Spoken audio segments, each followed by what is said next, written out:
কে না চায় ভালো লোক চিনতে, ভালো লোক চিনলে নিজেও ভালো হয়ে যায়। তাই আসুন, যাদের দোয়া কবুল হয়ে থাকে এরকম 3 ব্যক্তিকে আমরা চিনব, তাদের সাথে দোয়া করব।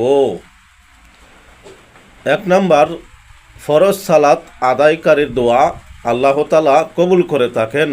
হাদিস তাবরানি ফিল কাবির। 2 নাম্বার, সম্মিলিত দোয়া। সম্মিলিত দোয়া যেখানে হয় সেখানে দোয়া কবুল হওয়ার সম্ভাবনা বেশি থাকে। হাদিস আল মুজামুল কাবির খণ্ড 10 পৃষ্ঠা নং 170। 4 নাম্বার, অধিক পরিমাণে জিকিরকারীর দোয়া আল্লাহ তাআলা কবুল করে থাকেন। হাদিস বাইহাকি ফি শুআবিল ঈমান।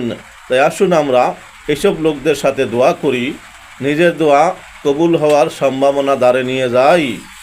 আসসালামু আলাইকুম ওয়া রাহমাতুল্লাহি ওয়া বারাকাতুহু।